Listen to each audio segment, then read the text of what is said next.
Uniform हो जाए, दीन की यूनिफॉर्म हो जाए।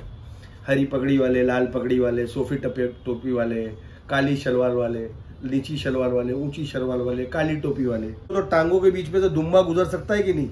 मेरे से पूछे कभी कि भाई डैनी तेरी तबीयत ठीक है, तेरे घर में सब सही है? अस्सलाम वालेकुम, नमस्ते, सत श्री अकाल, केम छो मजामा। 10 मुहर्रम गुजर गया, इमाम हुसैन शहीद हो गए, इस्लाम बच गया, बस ख़त्म? नहीं भाई, अभी तो जुल्म शुरू हुआ है। बीबी ज़ैनब सलामुल्लाह को पता है, आपको पता है बीबी ज़ैनब सलामुल्लाह को 36 शहर और 72 बाज़ार, 144 गलियां, 3 दरबार और कुछ 258 टन्स जो ये थे, उनको बेरिदा घुमाया गया। और हर टन पे बीबी ज़ैनब सलामुल्लाह अलैह मुसलमानों से सिर्फ चादर मांगती थी और किसी मुसलमान ने चादर नहीं दिया। भाई इतना जुल्म किया मेरी बीवी पे कि मैं आपको बता नहीं सकता। और आबिद बीमार भी साथ में थे, तो आबिद बीमार को भी लेके सब बहुत तकलीफ, बहुत अजियत दिए। सब समझ रहे थे कि इन पे जुल्म अब ख़त्म हो चुका है, लेकिन नहीं भाई, जुल्म ख़त्म नहीं हो रहा भाई। मौला हुसैन तो शहीद हो गए थे, अब मेरी बीवी के ऊपर, मेरे आबिद बीमार पे, मेरी बीबी सकीना पे, इन पे अब सब जुल्म इन लोग करना चालू किए। और अब जुल्म चालू हुआ तो ये जुल्म क्या क्या इन लोगों ने किए मैं आपको बताऊंगा इंशाअल्लाह। बस बहुत जुल्म हुआ करबला वालों के ऊपर, बहुत जुल्म हुआ। मुझे तो शहीद जिंदा है तो जिंदा का मातम क्यों करते हैं, समझ में नहीं आया। मुसलमानों की पॉलिसी, जिंदा हम मातम करते हैं तो कहते हैं जिंदा है, हम मदद मांगते हैं तो कहते हैं मुर्दा है। अगर हम कहेंगे कि हम कहेंगे जिंदा है तो नहीं जी, मदद मांगते हैं तो मुर्दा है। ये समझ के बाहर है मेरे, क्या करूं। छठा पाड़ा शुरू यहीं से हुआ है। नहीं पसंद करता अल्लाह जोर से रोना, लेकिन जहां जुल्म हुआ है वहां इजाजत है। अगर तुझे जिंदा पे मातम करने के ऊपर इतनी तकलीफ है तो याकूब को पता था कि यूसुफ जिंदा है, लेकिन 40 साल रोया है याकूब अलैहिस्सलाम, 40 साल यूसुफ अलैहिस्सलाम पे रोए। क्यों रोए? सिर्फ ये समझाने के लिए कि मजलूम को रोया जा सकता है, समझे भाई, मजलूम पे रोया जा सकता है, इसलिए याकूब अलैहिस्सलाम रोते थे। भाई ये सब जाने दो, कौन गलत कौन सही, मत मांगो, शहीद है, सही बात, शहीद तो है इमाम हुसैन अलैहिस्सलाम, लेकिन भाई अच्छा बात नहीं है ना जो तू गलत में सही, अपने में नफसा नफसी। दीन की भी अगर यूनिफॉर्म हो जाए, दीन की यूनिफॉर्म हो जाए, हरी पगड़ी वाले, लाल पगड़ी वाले, सोफी टोपी वाले, काली शलवार वाले, नीची शलवार वाले, ऊंची शलवार वाले, काली टोपी वाले, कोई अल्लाह का बंदा ही नहीं रहा। अल्लाह का खड़ा होंगे अल्लाह के सामने, अल्लाह में पूछेंगे भाई ये कौन सी यूनिफॉर्म वाला है, इसकी यूनिफॉर्म का कलर बता। ऐसा तो होगा नहीं ऊपर अल्लाह ताला के, बस सब एक लाइन में खड़े रहेंगे।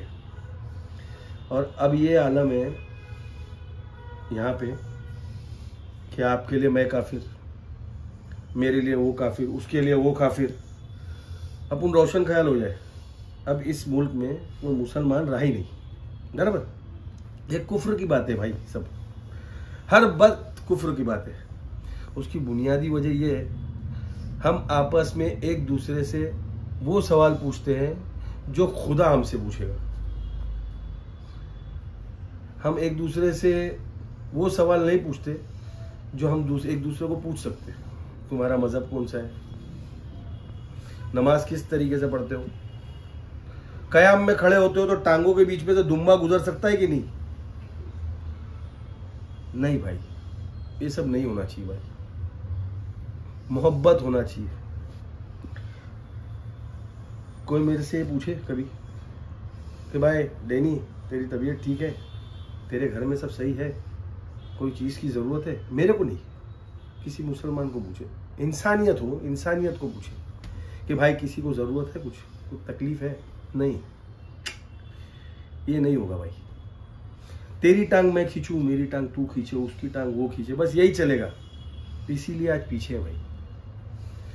तो भाई मेरा बोलने का मतलब ये है कि छोड़ो सब, तू गलत और मैं गलत और ये गलत, सब एक प्लेटफॉर्म पे आ जाओ भाई और एक ताकत बनो और एक झूठ बनो भाई। तू शिया, मैं सुन्नी, तू अहले हदीस, में देवबंदी, ये सब नहीं भाई, ये सब नहीं होना चाहिए भाई। बस मुसलमान है भाई, मुसलमान है। इमाम हुसैन को मारने वाले भी मुसलमान थे भाई, तो वो मुसलमान मत बनो भाई जिसने इमाम हुसैन के साथ धोखा किया भाई। नमाज वो मुसलमान भी पढ़ते थे, नमाज यहाँ पे भी पढ़ते थे भाई। इमाम हुसैन के साथ भी नमाज पसाती जो थे वो भी नमाज पढ़ते थे। यजीद वाले भी नमाज पढ़ते थे भाई। तो यजीद वाले मुसलमान मत बनो भाई, हुसैनी मुसलमान बनो भाई। आओ हुसैन, मेरे हुसैन, मौला हुसैन की मजलिस में आओ, गिरिया करो भाई, क्योंकि जुल्म के ऊपर रोना भी सवाब है भाई, कुरान शरीफ में लिखा है। हाँ, ज़बरदस्ती किसी पे रोना, ज़बरदस्ती चिल्लाना, वो सब नहीं भाई नहीं, लेकिन इमाम हुसैन पे रोना। और पंजेतन के 5, जब पंजेतन का मानने वाला अगर नहीं है कोई, तो मुसलमान ही नहीं है, उसका दीन ही मुकम्मल नहीं है भाई। जो पंजेतन को नहीं माने उसका दीन मुकम्मल नहीं है। अल्लाह, मोहम्मद, अली, फातिमा, हसन, हुसैन, इन लोगों को तो मुसलमानों को मानना है भाई। तो वो मुसलमान बनो जो इमाम हुसैन के साथ वाले थे, वो मुसलमान मत बनो जो यजीद के साथ थे। क्योंकि मेरे मौला के साथ जुल्म हुआ, धोखा हुआ, उनके साथ गद्दारी हुई, वो भी मुसलमानों ने करी, हिंदुओं ने नहीं करी भाई। हिंदू नहीं थे वो, इजरायली नहीं थे भाई, देवबंदी नहीं, क्या बोलते इसको, ये इसराइली नहीं थे, क्रिश्चियन लोग नहीं थे, मुसलमान ही थे भाई। जिन्होंने मौला के साथ धोखा किया, जिन्होंने मौला को शहीद किया, वो मुसलमान थे भाई। तो इसीलिए बोल रहा हूँ भाई, वो मुसलमान बनो जो इमाम हुसैन का साथ देते हैं, वो मुसलमान मत बनो जो यजीद के साथ देते। इसके लिए मजलिस में आओ, जुलूसों में आओ, तो इससे ये होगा कि हुसैनी मुसलमान है भाई, हम सब एक है भाई। एकता पैदा करो भाई, बस, और कुछ भी नहीं। मेरा यही बोलना है, एकता पैदा करो। हिंदू, मुस्लिम, सिख, ईसाई, ये सब है भाई भाई भाई, समझे भाई। जिन्होंने मौला हुसैन को मारा ना, वो मुसलमान थे। तो हिंदुओं को इज्जत दो भाई, क्योंकि गम बनाते हैं वो भी, हमारे मुहर्रम में मातम करने आते हैं हिंदू भी। हम लोग जब निकलते हैं जुलूस लेके तो पानी पिलाते हैं हिंदू भी। इसीलिए भाई हिंदुओं को इज्जत दो और वो मुसलमान बनो जो हिंदुओं को इज्जत दे भाई। दत्त ब्राह्मण जो यहाँ से मौला हुसैन का बदला लेने के लिए करबला गए थे, उनमें से एक संजय दत्त की फैमिली है जो दत्त ब्राह्मण है। उनको जब मालूम पड़ा कि मौला हुसैन शहीद हो गए, तो यहाँ से बदला लेने के लिए हिंदू निकले थे भाई। तो हिंदुओं को बुरा मत बोलो भाई, हिंदू अपना भाई है भाई। अपने मुसलमानों में ही ना इत्तेफाकी है भाई, अपन लोग अपने में एकता बनाओ, हुसैनी मुसलमान बनो भाई। अपना ही बोलो भाई, हम अपने में कम है भाई, अपने में ही कमी है। इसीलिए बोल रहा हूँ भाई कि मोहब्बत इमाम हुसैन के दिल में पैदा करो, और जब इमाम हुसैन का मजलिस हो, जुलूस हो, आओ और हुसैनी मुसलमान बनो। इंसानियत पैदा करो भाई, एक दूसरे की मदद करो मेरे भाई। मैं तुम्हारी मदद करूं, तुम मेरी मदद करो, हम सब मिलके दूसरों की मदद करें, एक दूसरे को लेके चलो भाई।